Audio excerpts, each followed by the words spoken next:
Zero मत होना, जब तक तू जीरो नहीं होगा तब तक मशीन के साथ एक्सीडेंट नहीं होगा। यानी बताओ डोमेन क्या निकला, डोमेन यानी एक्स की वो वैल्यू जिसमें मशीन के साथ कोई एक्सीडेंट ना हो। तो मशीन के साथ माइनस इंफिनिटी से लेके प्लस इंफिनिटी के बीच की किसी भी वैल्यू पर एक्सीडेंट नहीं होगा सिवाय जीरो के, और इसलिए मैंने जीरो का हटा दिया।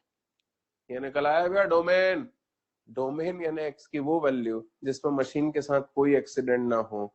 तो मशीन के साथ एक्सीडेंट हो रहा था जीरो पे, तो मैंने एक्स को कह दिया आप जीरो मत होना, आप कुछ भी हो जाना जीरो मत होना। यानी माइनस इंफिनिटी से प्लस इंफिनिटी के बीच में कुछ भी होना सिवाय जीरो के। डोमेन निकल करके आ गया। इसको कई बार ऐसा भी लिखा जाता है आर माइनस जीरो। आर का मतलब समझते हो क्या? राठी सर, आर का मतलब राठी सर, हाँ या ना? ना? अरे भैया तुम लोग जब से घर पे बैठने लगे तुम्हारे तो सुर ही बदल गए यार, तुम लोग तो एकदम विद्रोही हो गए। चलो खैर ठीक है, आर का मतलब रियल नंबर मान लिया, तो domain comes out to be real numbers except zero. आओ अगला फंक्शन लेते हैं। अरे आओ भैया अगला फंक्शन लेते हैं, फिर से सुनना। डोमेन यानी एक्स की वो वैल्यू जिसपे मशीन एक्सीडेंट से बची रहे, जिसपे मशीन एग्जिस्ट करे। मैंने इस मशीन से पूछा आपको एग्जिस्ट करने के लिए क्या करूं, तो एक्स ने कहा मुझे जीरो मत होने देना, जब तक मुझे जीरो नहीं होने दोगे तब तक नीचे जीरो आने से बचा रहेगा, तब तक ये मशीन एग्जिस्ट करती रहेगी। मैंने एक्स को यानी मैंने डोमेन को कह दिया आप कोई भी वैल्यू एज्यूम कर लेना सिवाय जीरो के, यानी माइनस इंफिनिटी से इंफिनिटी ले लेना एक्सेप्ट जीरो। ये आ गया इसका डोमेन। आओ एक और मशीन लेते हैं, f x equal to root x. इसका डोमेन बताओ। अब भी जिक्र हुआ था अंडर रूट के अंदर नेगेटिव क्वांटिटी आ जाएगी तो अंडर रूट एग्जिस्ट नहीं करेगा। ये ना बताओ अंडर रूट के अंदर कैसी क्वांटिटी आनी चाहिए, बोलो बोलो बोलो। अंडर रूट वाली मशीन है। सबसे पहले तो चेक करो कि मशीन कौन सी है, बोलो कौन सी वाली मशीन है? अंडर रूट वाली। अब अंडर रूट वाली मशीन में तुम्हें चेक, एक मिनट तुम याद करो, सामने से मेरे ट्रक आ रहा था तो तुमने मुझे बताया कि ट्रक नाम की मशीन आ रही है, आप इधर आ जाओ इधर आ जाओ, आप बच जाओगे। तो तुम्हें मशीन चेक करनी पड़ेगी, तुम्हें मशीन चेक करनी पड़ेगी कि वो मशीन आ किधर से रही है, कैसी आ रही है, कौन सी वैरायटी की मशीन है, और तब कहीं जाकर के अपन बच पाएंगे। चलो अब इधर देखो, यहाँ पे कौन सी मशीन है पार्थ बोलो? अंडर रूट वाली मशीन है। अंडर रूट वाली मशीन खराब कब होती है बताओ? अंडर रूट वाली मशीन खराब होती है थी उसके अंदर नेगेटिव क्वांटिटी आ जाए।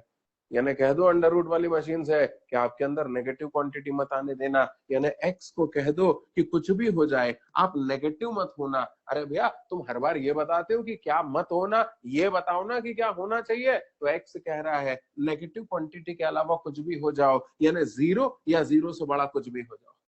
जब तक x की वैल्यू जीरो या जीरो से बड़ी होती रहेगी तब तक अंडर रूट हमेशा एग्जिस्ट करेगा। यानी बोलो डोमेन यानी x की वैल्यू जिसपे फंक्शन एग्जिस्ट करे वो क्या निकल के आ रही है? जीरो से बड़ी। कितनी बड़ी? इन्फिनिटी तक।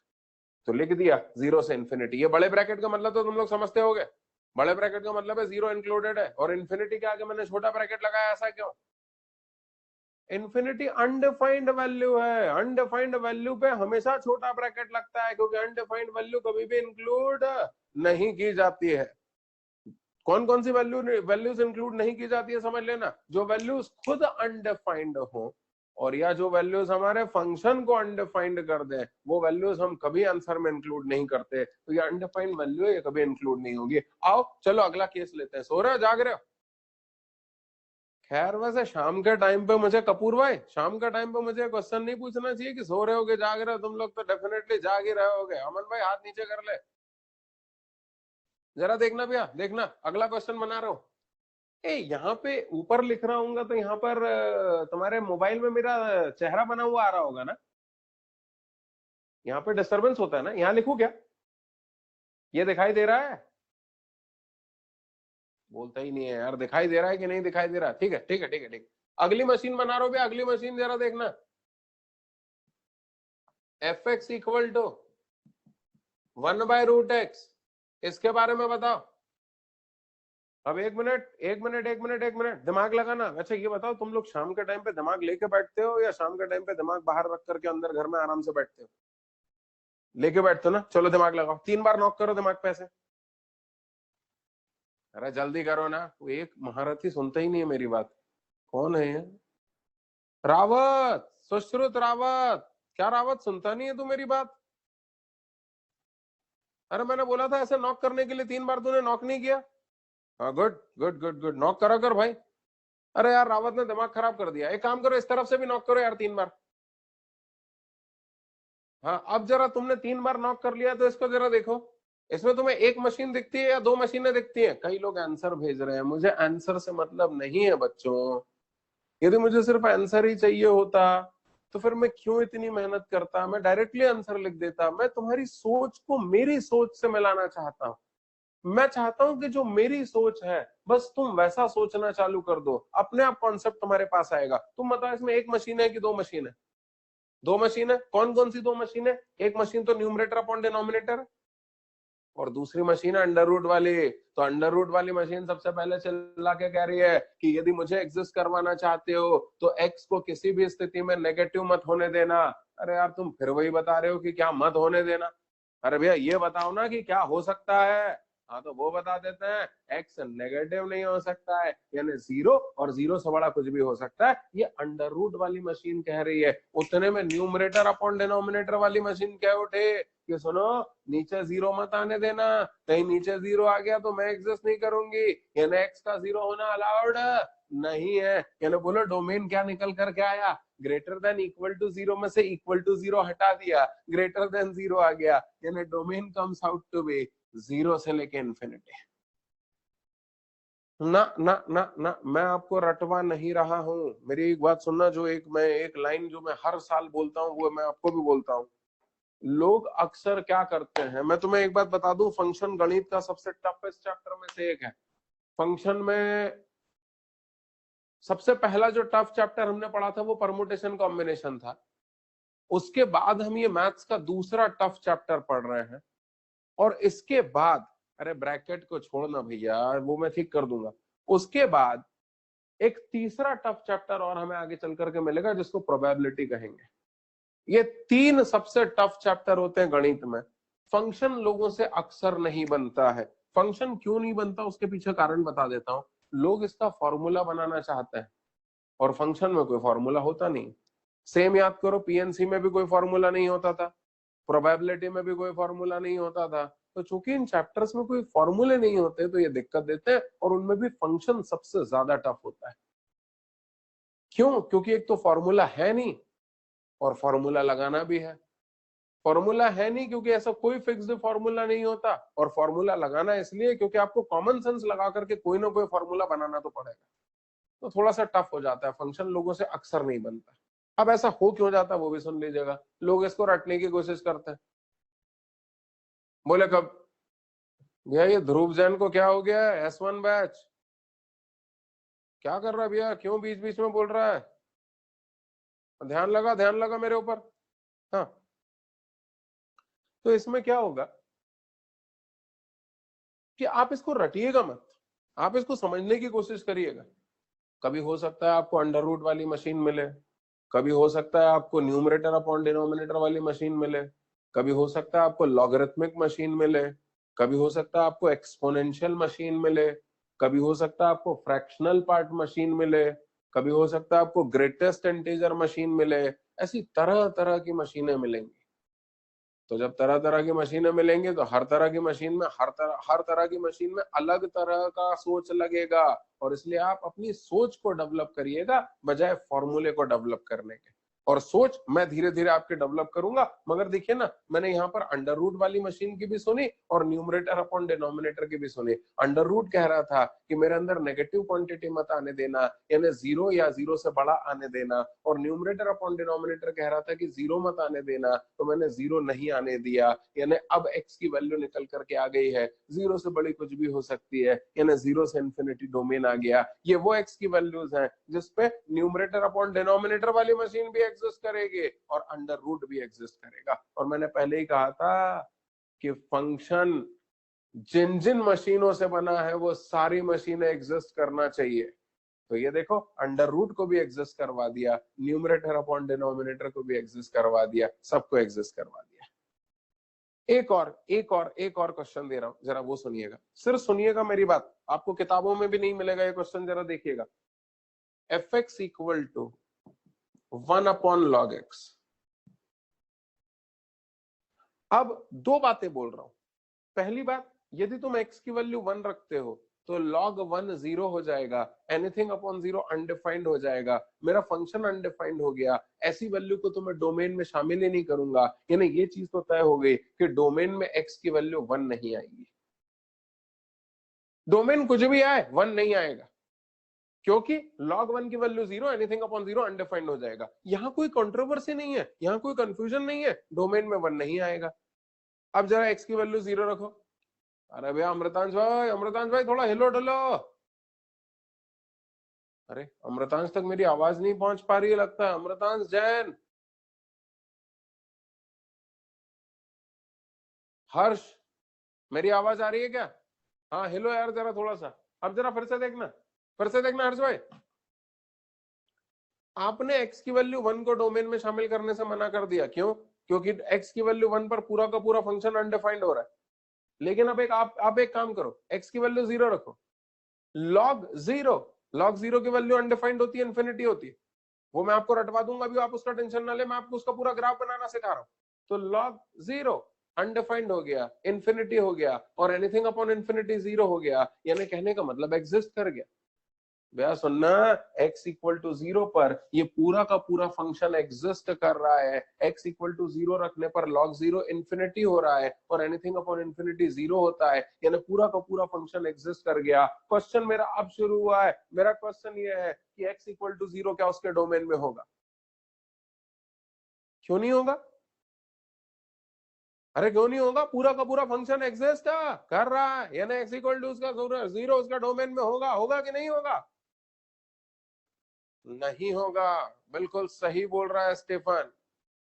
x इक्वल टू 0 उसके डोमेन में नहीं होगा, क्योंकि हमने पहले ही कह दिया था कि सिर्फ पूरा फंक्शन एग्जिस्ट करे वो उससे उससे डोमेन नहीं निकलेगा, बल्कि डोमेन होने के लिए न सिर्फ पूरा का पूरा फंक्शन एग्जिस्ट करना चाहिए, बल्कि उसके छोटे छोटे पुर्जे भी एग्जिस्ट करना चाहिए। मेरी बात सुनना, इसमें दो तरह की मशीनें हैं। एक मशीन है न्यूमरेटर अपॉन डिनोमिनेटर वाली, और एक मशीन है लॉग वाली। x इक्वल टू 0 पे न्यूमरेटर अपॉन डिनोमिनेटर वाली मशीन तो एग्जिस्ट कर रही है, लेकिन लॉग वाली मशीन एग्जिस्ट नहीं कर रही है, और इसलिए x इक्वल टू 0 डोमेन में शामिल नहीं होगा। क्योंकि डोमेन कहलाने के लिए न सिर्फ पूरा फंक्शन एग्जिस्ट करना चाहिए, बल्कि उस वैल्यू पर उस मशीन का छोटे से छोटा पुर्जा भी एग्जिस्ट करना चाहिए। और यदि ये वाला पुर्जा एग्जिस्ट नहीं कर रहा है, तो भले ही फिर पूरी मशीन एग्जिस्ट भी कर जाए, तब भी वो वैल्यू डोमेन में शामिल नहीं होगी। क्या आपको याद रहेगा? हाँ मैं ये एग्जांपल दे चुका हूं, लेकिन फिर भी जान करके दे रहा हूं, क्योंकि यहां से मैं डोमेन निकालना शुरू करूंगा। मैं आपकी सोच को डेवलप करना चाहता था, इसलिए इस एग्जांपल को जो मैं पिछली क्लास में दे चुका हूं एक बार फिर से दे रहा हूं। क्या मैं क्लियर हो गया? जरा जल्दी से ये सारी बातें लिख लो, इसको छोड़ दो। अभी तो तुम पहले ये बातें लिखो, फिर इसको बाद में कॉपी कर लेंगे। अरे ये तो बोरियत है, तुम तो वो लिख लो अभी।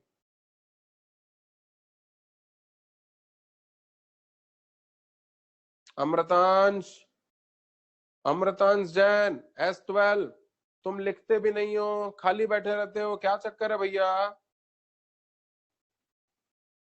साक्षी से करवार, S2 बैच, क्यों नहीं लिख रही हो?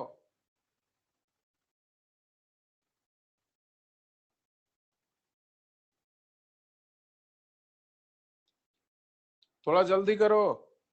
ये कौन है भैया? चंद्रकांत गुप्ता। चंद्रकांत भाई जल्दी लिखो। अरे सार्थक भाई भी दिख गए।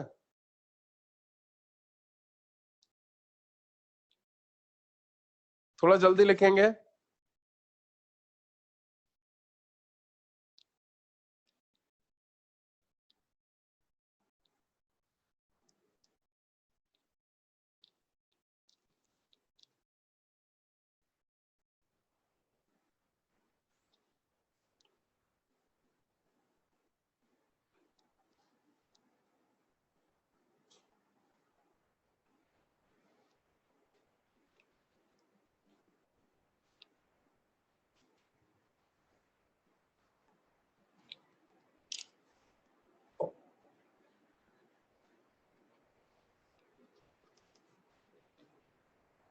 हो गया?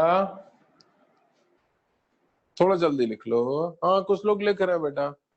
भैया गोपाल, कुछ लोग लिख रहे हैं प्रभु।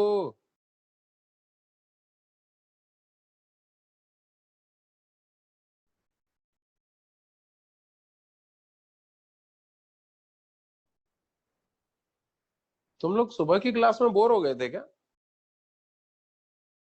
शुक्ला, सुबह की क्लास में बोर हो गया था क्या? ये हाँ बोल रहा है। सानिध्य नेमा, नेमा तू बोर हो गया था क्या? नींद आती है क्या सुबह की क्लास में? हाँ सुबह नींद आती है, यही बात तो सही है यार।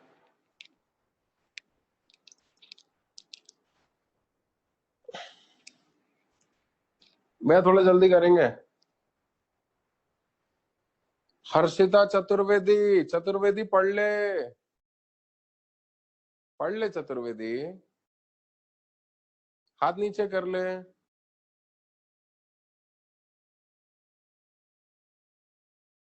बरावत हो गया।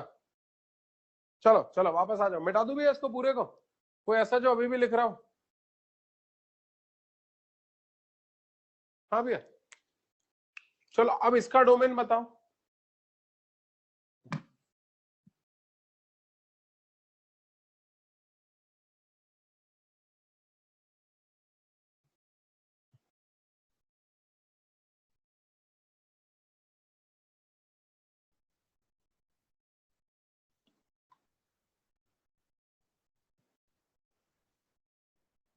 इसका डोमेन बताओ भैया, इसका क्या बोलते हो? एक मिनट, ये तो f x equal to x है। जरा ध्यान से देखो, क्या इसमें अंडर रूट लगा हुआ है? नहीं। क्या ये न्यूमरेटर अपॉन डिनोमिनेटर है? नहीं। क्या ये लॉगरिथम है? नहीं। क्या ये एक्सपोनेंशियल है? नहीं। क्या ये greatest integer, fractional part, signum x, क्या ऐसा कुछ है? मॉडुलस है? नहीं। अरे भैया कुछ भी नहीं है। अरे भैया इसके साथ तो एक्सीडेंट होने का कोई सवाल ही नहीं है। भैया रावत डोमेन बताओ।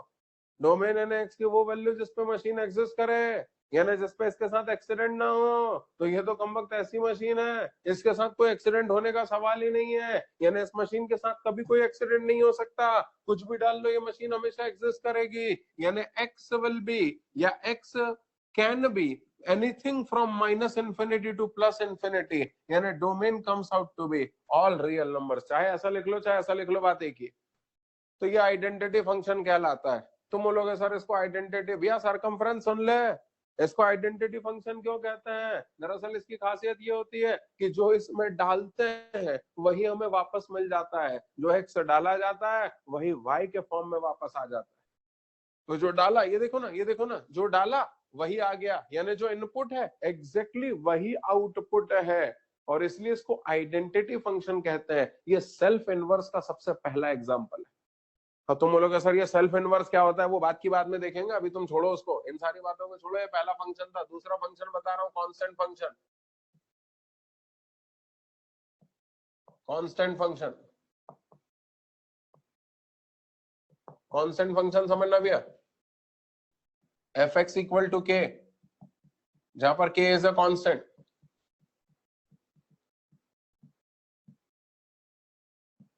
ये हो गया कांस्टेंट फंक्शन। बना लेते हैं ना, एफ एक्स इक्वल टू के का ग्राफ बना लेते हैं। ये देखना, एक मिनट एक मिनट एक मिनट, एफ एक्स है क्या? Function of x. Function of x को क्या कहते हैं? बे यार अग्रवाल, तुम अपने गांव पे तो यार जवाब ही नहीं दे रहे यार। मैं बोलो ना यार अग्रवाल भाई, एफ एक्स है क्या? वाई। गुड गुड, तो ये हो गया वाई इक्वल टू के। मनाओ भैया वाई इक्वल टू के। ओहो, ये तो कोई छोटा बच्चा भी बता देगा वाई इक्वल टू क्या होता है। वाई इक्वल टू के, ये क्या गंदे गंदे इशारे कर रहे हैं भैया? अरे ये थोड़ी ना होता है वाई इक्वल टू के पैराबोला। पैराबोला, वो देखो परिधि ने और गंदा इशारा किया, वाह। ऐसा नहीं होता y equal to k. y equal to k is a line parallel to x axis at a distance of k units either upwards और downwards, that will depend on whether the value, whether the k is positive और negative. तो ये देखना भैया, ये y equal to k हो गया। ये कब की बात है? जब k पॉजिटिव होगा।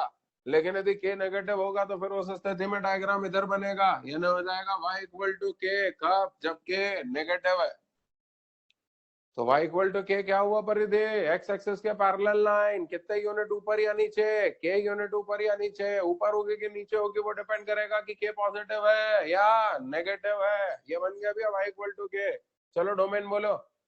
अरे डोमेन यानी x की वैल्यू बोलो जो हम इसमें डाल सके। हे भगवान, इस मशीन में तो x की कोई भी वैल्यू डाल दो, कोई एक्सीडेंट होने का तो सवाल ही नहीं है, क्योंकि इस मशीन में x की वैल्यू डालोगे तो वो तो दिखेगी ही नहीं। यानी x कैन बी, बोलो बोलो बोलो बोलो, अरे बोल ही नहीं रहे यार। x क्या होगा बोलो?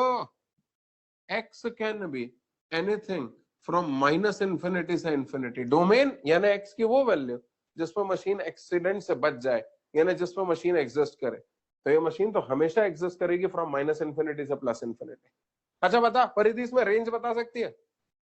रेंज, रेंज वाई की वैल्यू, वाई की वैल्यू बताओ, इसमें वाई की वैल्यू क्या होगी? मुरले आइयो मुरले, हाँ मुरले इशारा करता जे, वाई की वैल्यू दिखाई दे रही है, ये देखो वाई की वैल्यू यानी रेंज। रेंज क्या निकल कर क्या आ रही है? ओनली वैल्यू के। तो Y comes out to be only value के, यानी एक्स कुछ भी डाल लो, वाई की वैल्यू हर बार के आएगी, रेंज आ गई। अच्छा चल इसमें बता अग्रवाल, इसमें बता वाई की वैल्यू क्या निकल कर के आएगी, रेंज क्या निकल कर के आएगी? अरे भैया तो वाई इक्वल टू एक्स है, तो जो डाला है वही पाएंगे, यानी माइनस इन्फिनिटी से प्लस इन्फिनिटी के बीच की सारी वैल्यू डाल रहे हो तो वही सारी फिर से पालोगे, यानी range comes out to be all real numbers from minus infinity to plus infinity.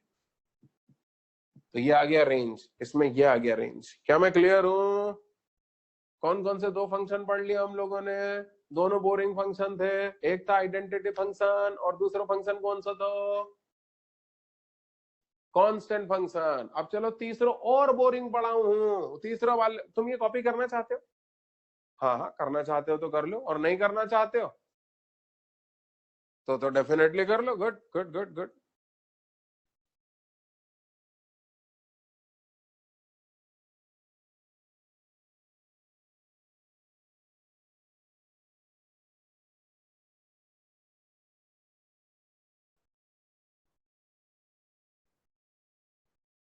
थोड़ा जल्दी करना भैया, धरा लिख नहीं रही है।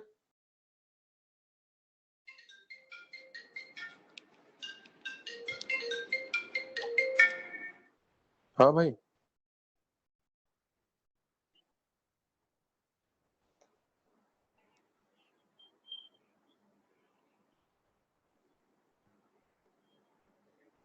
ठीक है ठीक है ठीक है ठीक है।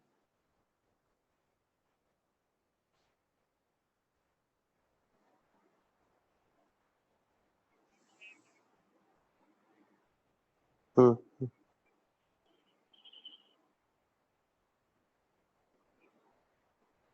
ठीक है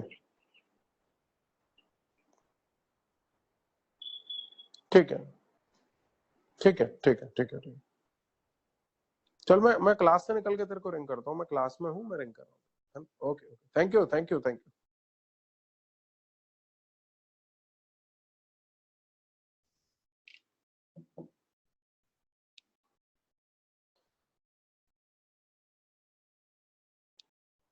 हो गया भैया।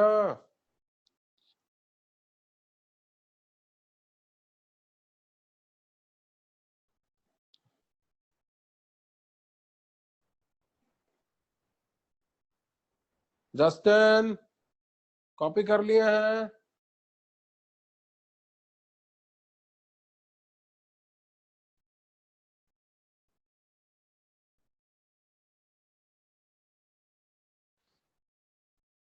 वैष्णवी मिश्रा कहती है कि स्कूल वाले परेशान कर रहे हैं, स्कूल का अजीब सा टाइम टेबल दिया और बोल रहे हैं कि 100% अटेंडेंस चाहिए।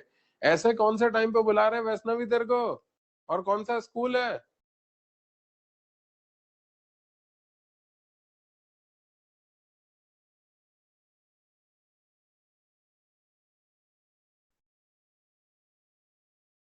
हो गया भैया।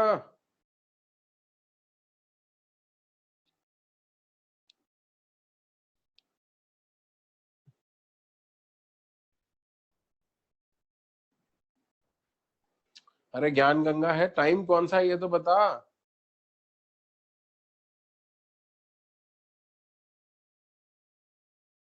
सुबह 9 से शाम को 6 बजे तक?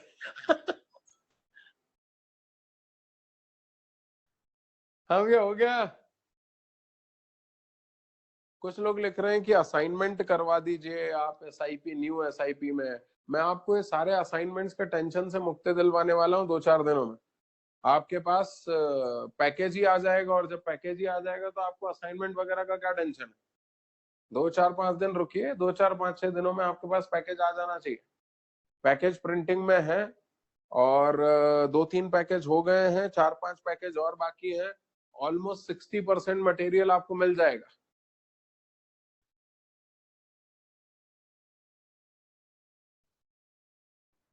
बाहर वालों के लिए फिर वो मैं ऐप पे डलवा दूंगा पूरा का पूरा पैकेज एक साथ, तो वो भी करवा रहा हूँ, सोमवार से वो भी करवा दूंगा।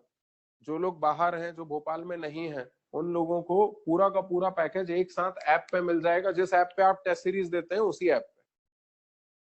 हाँ भैया, चलो यार, क्या मिटा दूं क्या जस्टिन, मिटाऊं क्या इसको?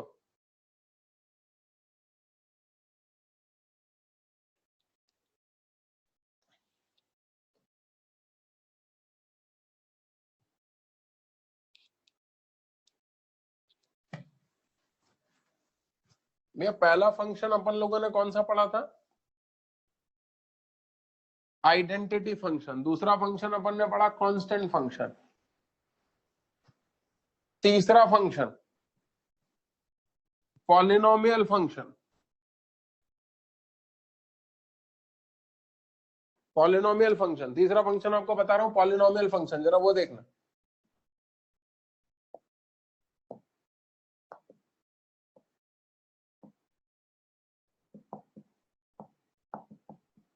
पॉलिनोमियल फंक्शन, ये तीसरे नंबर का फंक्शन है हमारा, बहुत ही बोरिंग फंक्शन है। F x equal to a x raise to the, या एक काम करते हैं ना, ऐसा ले लेते हैं, ए जीरो एक्स की पावर एन, या बल्कि ऐसा लो, a zero plus a one x plus a two x square continue till a n x raise to the power n. ये हो गया भैया पॉलिनोमियल फंक्शन।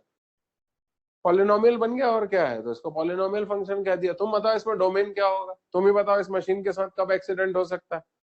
तो मुझे तो इसके साथ कहीं कोई एक्सीडेंट होता हुआ लगता नहीं है भैया, ना न्यूमरेटर अपॉन डिनोमिनेटर है, ना अंडर रूट है, ना लॉग है, ना एक्सपोनेंशियल है, कुछ भी तो नहीं है इसके साथ, कैसे एक्सीडेंट हो सकता है? तो मुझे तो नहीं लगता कि इसके साथ कोई एक्सीडेंट होगा। यानी डोमेन क्या निकल कर के आ रहा है, all real values from minus infinity से प्लस इन्फिनिटी, यानी माइनस इन्फिनिटी से लेकर प्लस इन्फिनिटी के बीच की कोई भी वैल्यू इस मशीन में डाल दो, इसके साथ कहीं कोई एक्सीडेंट होने वाला नहीं है। तो ये डोमेन निकल करके आ गया। और रही बात रेंज की, तो रेंज अब की बार डिपेंड करेगी a zero a one a two a three continue till a n की वैल्यूज पर, और इसलिए रेंज के बारे में अभी अपन बात नहीं करेंगे। चलो भैया, ये हो गया पॉलिनोमियल फंक्शन, ये डोमेन निकल करके आ गया। अगला फंक्शन पढ़ा रहा हूँ, रैशनल फंक्शन। रैशनल फंक्शन, ये भी बोरिंग है। अरे भैया, ये कोई मैं पढ़ाना थोड़ी ना चाहता हूँ, तो टाइम पास फंक्शन है। फंक्शन के घर में आए तो ये सारी बातें करना चाहिए। रैशनल फंक्शन, रैशनल फंक्शन बना रहा हूँ, जरा देखना, P x upon Q x, where, जहां पर Q x must not be equal to zero. ये ध्यान देने वाली बात है कि भैया ये क्यू एक्स जो है वो नीचे जीरो नहीं, ये जीरो नहीं होना चाहिए, क्योंकि क्यू एक्स जीरो हो गया तो नीचे जीरो आ जाएगा, नीचे जीरो आ जाएगा तो अनडिफाइंड हो जाएगा, और अनडिफाइंड होने का तो सवाल ही नहीं। और इसलिए लिख दिया क्यू एक्स को पहले ही बता दिया भैया आप जीरो नहीं हो सकते हो। और ये ध्यान रखना, where P x and qx are polynomial function,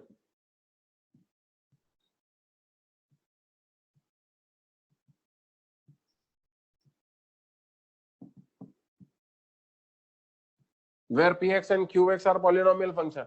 अब इसको देखो ना, एक एग्जांपल ले लेते हैं। एग्जांपल बोलो भी, एग्जांपल क्या है? x plus one upon x square plus two, ये ले लिए। ये हो गया भैया एक रैशनल फंक्शन। तुम बोलोगे सर ये तो पॉलिनोमियल होना चाहिए। हाँ तो है ना भैया, फर्स्ट डिग्री का पॉलिनोमियल है, ये भी पॉलिनोमियल है, सेकंड डिग्री का पॉलिनोमियल है, ये तो पॉलिनोमियल फंक्शन है, ऊपर और नीचे दोनों। और ये रैशनल फंक्शन है, क्योंकि ऊपर भी पॉलिनोमियल है, नीचे भी पॉलिनोमियल है। अगला बता देता हूँ, इररेशनल फंक्शन। कितने हो, कितने गए भैया? पांचवा, irrational function.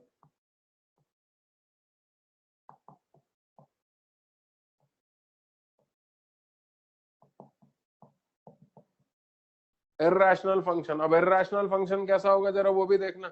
F x equal to, हाँ छोटा सा चेंज कर देता हूँ, root P x upon Q x,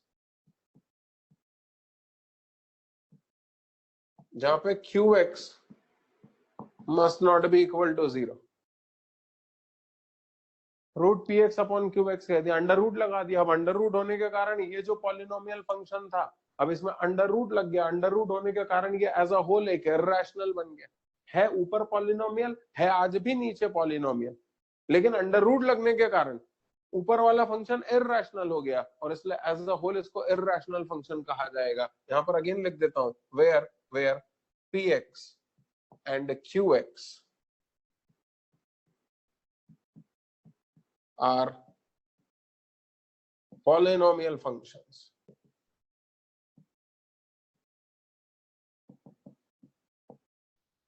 ये यहां तक मैं आपको काफी पका चुका। अब बोलो तो वाकई में जो अपने को पढ़ना है वो डिस्कशन कर ले, बोल ही नहीं रहे। तुम एक काम करो, जरा फटाफट इसको नकल कर लो, अब जो पढ़ना है वो डिस्कस कर ले, जो वाकई में हमें डिस्कस करना चाहिए उन बातों पे आ जाए। ये मैं अभी तक आपको पका रहा था।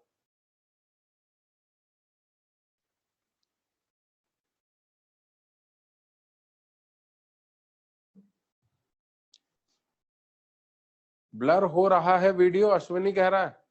क्यों वीडियो ब्लर हो रहा है क्या? कितने लोगों का वीडियो ब्लर हो रहा है और कितने लोगों का सही चल रहा है? ओके। हाँ, जिन लोगों का ब्लर हो रहा है वो रेज हैंड का ऑप्शन दबाओ जरा।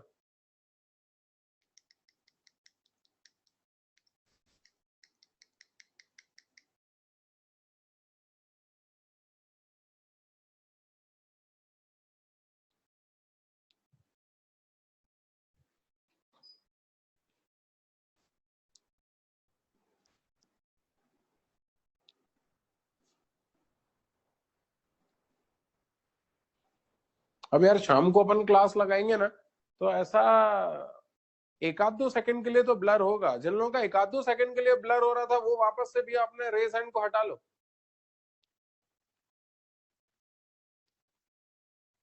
जिन लोगों का एक आध दो चार पांच सेकंड के लिए ब्लर हुआ था फिर ठीक हो गया, वो लोग अपने रेज हैंड के ऑप्शन को हटा लो। वही लोग रेज हैंड में रखिएगा जिनका अभी भी ब्लर चल रहा है और लगातार ब्लर है।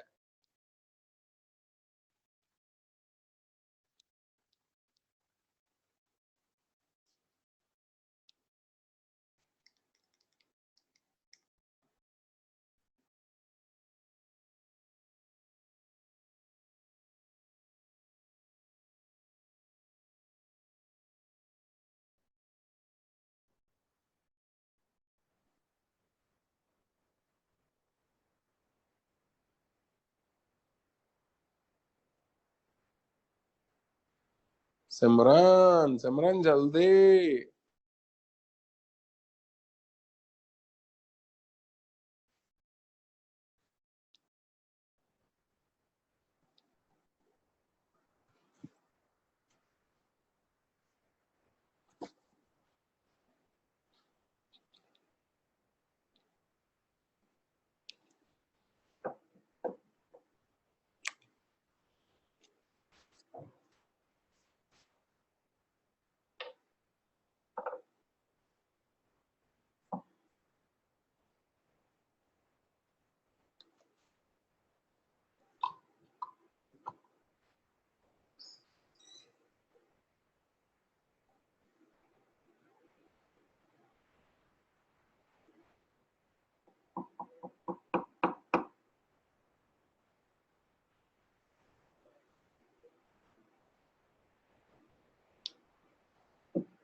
हो गया भैया,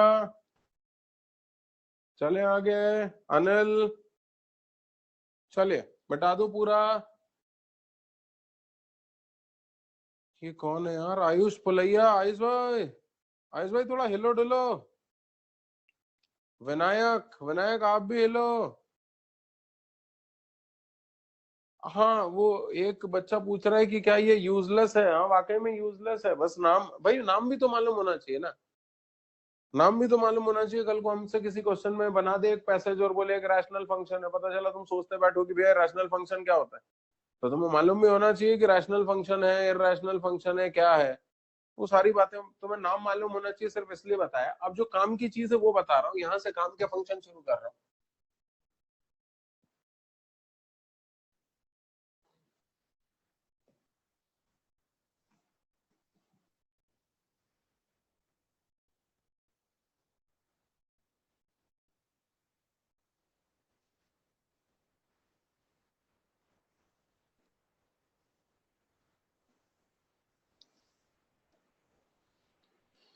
कितने वो कितने का है?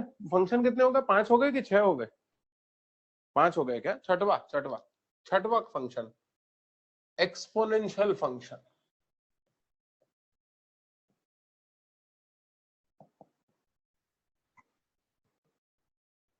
बेहद काम का फंक्शन एक्सपोनेंशियल फंक्शन, यहां पर लिख रहा हूं। एक्सपोनेंशियल फंक्शन का जनरल फॉर्म होता है a raise to the power x, जहां पर a must be greater than 0 and must not be equal to 1।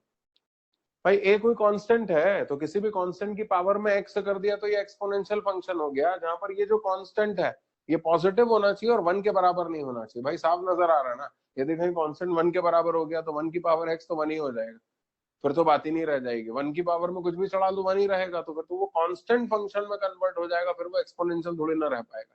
अच्छा, ए पॉजिटिव होना चाहिए, नेगेटिव भी नहीं होना चाहिए, क्योंकि ए नेगेटिव होगा ना तो भी इसके एक्सपोनेंशियल होने में दिक्कत होगी, फिर ये अजीब सा बिहेवियर कर रखने लगेगा। फिर पावर यदि इसकी इवन रहेगी तो बिहेवियर कुछ रहेगा, पावर को ऑड रहेगी तो बिहेवियर कुछ रहेगा। अरे काहे को इतने डिटेल में जाते हो, सीधे सीधे रट लो ना कि एक्सपोनेंशियल फंक्शन है ना ए की पावर एक्स, जहां पर a must be greater than 0 and must not be equal to 1। बात खत्म हो गई। अब जरा देखना, इसका ग्राफ बना रहा हूं, ये y इक्वल टू a की पावर x का ग्राफ बना रहा हूं, जरा देखना। दो तरह के ग्राफ होते हैं, बल्कि एक काम करो ना, एक काम करो, अपन एक काम करते हैं, ए की कोई वैल्यू बोलो जो तुम्हें पसंद हो, कोई पसंदीदा वैल्यू बोलो। अनिल भाई इशारा करो कोई पसंदीदा वैल्यू। चल तेरे से पहले सिमरन ने इशारा कर दिया, सिमरन ने कह दिया 2, चलो ए की वैल्यू 2 रख लेते हैं। देखना सिमरन, y इक्वल टू 2 की पावर x। अब एक काम कर, x की जगह 0 रख, x की जगह 0 रखेगी तो कितना आया, y की वैल्यू 1 आई। फिर x की वैल्यू 1 रख, y की वैल्यू 2 आई। फिर x की वैल्यू 2 रख, y की वैल्यू 4 आई। फिर एक काम कर, x की वैल्यू 3 रख, y की value 8 I, and so on बढ़ाते बढ़ाते x की वैल्यू 10 कर दे, y की वैल्यू 1024 आएगी। अब एक काम कर, x की वैल्यूज कम कर, अरे x की वैल्यू कम करो ना, बहुत बढ़ा दिया। अब 0 के बाद पीछे जाओ, -1, तो y की वैल्यू कितनी हो गई, 1/2। x की वैल्यू -2 रखो तो y की वैल्यू कितनी हो गई, 1/4। यानी कहने का मतलब मैं इसका डायग्राम बना करके आपको क्लियर कर रहा हूं, जरा देखिएगा।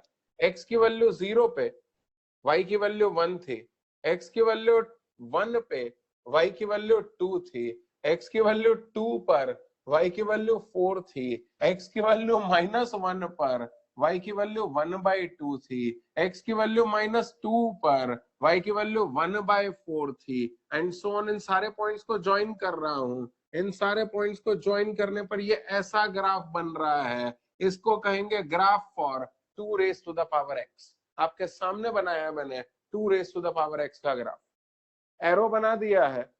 एक मिनट, कौन है भैया ये, ज्योतिरादित्य सरगा, पढ़ ले भैया। आज तूने मस्ती कर ली, आज के बाद मस्ती मत करियो, मैं क्लास के बाहर कर दूंगा। ये मैंने x की वैल्यूज रख रख के आपके सामने ग्राफ बनाया। आपने नोटिस किया होगा जैसे जैसे x की वैल्यू बढ़ती जा रही है, कर्व की ऊंचाई यानी y की वैल्यू भी बढ़ती चली जा रही है। तो जरा देखना, a की पावर x के बारे में मैं कहना चाहता हूं कि यदि a, क्या बोला मैंने, a यदि 1 से बड़ा है तो 1 से बड़ी क्वांटिटी की पावर बढ़ाते जाते हैं तो वैल्यू बढ़ती चली जाती है। यानी जब कांस्टेंट 1 से बड़ा होगा तो ग्राफ इस तरह से रहेगा, तो x की वैल्यू के बढ़ने के साथ उसकी ऊंचाई बढ़ती जाएगी। यानी मैं ग्राफ बना के बता रहा हूं, आप देखिएगा, ये a की पावर x का ग्राफ है। काहे का ग्राफ है, a की पावर x का ग्राफ है, बशर्ते a 1 से बड़ा हो। ये वाला केस है, a की पावर x का ग्राफ जबकि a की वैल्यू 1 से बड़ी हो। हमने रख करके देखा यार, a की वैल्यू जब 1 से बड़ी रहती है तो x की वैल्यू के बढ़ने के साथ y की वैल्यू भी बढ़ती चली जाती है। तो a की पावर x का ग्राफ कब, जब a 1 से बड़ा हो। अब एक और ग्राफ देखना, जरा वो देखना, जरा वो देखना। हाँ, अब a की पावर x में एक काम करते हैं ना, a की ऐसी वैल्यू लेते हैं जो 0 से 1 के बीच में हो। 0 से 1 के बीच में क्या पसंद है, 1/2 पसंद है क्या? हाँ चलो चलो 1/2 लो। एक काम करो ना, तो फिर रखो यहाँ पर, ओरली कर लें क्या, 1/2 की पावर x का ग्राफ बनाओ। बोलो x की वैल्यू के बढ़ने के साथ क्या होगा, x की वैल्यू 1 रखी तो y की वैल्यू 1/2 आ जाएगी, x की वैल्यू 2 रखोगे तो y की वैल्यू 1/4 आ जाएगी, x की वैल्यू 3 रखोगे तो y की वैल्यू 1/8 आ जाएगी।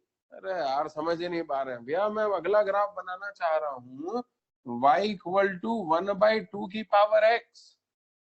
रखो, x की वैल्यू 1 रखो 1/2, x की वैल्यू 2 रखो 1/4, x की वैल्यू 3 रखो 1/8, x की वैल्यू 4 रखो 1/16। यानी x की वैल्यू के बढ़ने के साथ कर्व की ऊंचाई कम हो रही है। उंगली से इशारा करके बताओ ग्राफ कैसा होगा।